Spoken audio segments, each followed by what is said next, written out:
শনিবার রাতের ঘটে যাওয়া ঘটনা যা হয়তো পাল্টে দিতে পারে ইতিহাসের গতিপথ। আমেরিকা সরাসরি যুদ্ধে ঢুকে পড়েছে, আর ট্রাম্প নিজেই ঘোষণা করলেন ইরানের পারমাণবিক কেন্দ্রগুলো সম্পূর্ণ ধ্বংস করা হয়েছে। 3টি জায়গায়, ফর্ডো, নাতানাজ, ইস্ফাহান, একসাথে 3টি আঘাত। এই প্রথমবারের মতন GBU-57 বাংকার বাস্টার বোমা ব্যবহার করেছে আমেরিকা।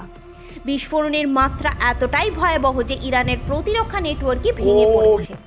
ট্রাম্প বলেছেন এই হামলা শান্তির সূচনা, কিন্তু ইরান যদি না থামে তাহলে দ্বিতীয় পর্ব আরও সহজ ও ভয়ঙ্কর হবে। ইসরায়েলের প্রতিরক্ষা মন্ত্রীর বক্তব্য, ট্রাম্প পুরো মানব জাতির জন্য সাহসী সিদ্ধান্ত নিয়েছেন। অন্যদিকে এই ঘোষণার পর ইরান হুমকি দিয়েছে, শুরুটা তুমি করলে শেষটা আমরা করব। ইরানে থাকা প্রত্যেকটা আমেরিকান এখন টার্গেট। কি মনে করেন আপনি, এটা কি আগুন নেভানোর চেষ্টা না পেট্রোল ছড়িয়ে দেওয়ার? ট্রাম্পের এই কর্মসূচি কি বিশ্ব শান্তির বার্তা নাকি নিজের ক্ষমতা প্রদর্শনের বার্তা?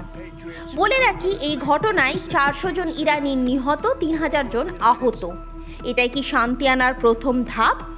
কিন্তু এই মুহূর্তের সত্যিটা হলো, এই যুদ্ধ এখন আর শুধু ইসরায়েল বনাম ইরান নয়, এটা এখন আমেরিকার যুদ্ধ বা আমাদের সময়ের বিশ্বযুদ্ধ।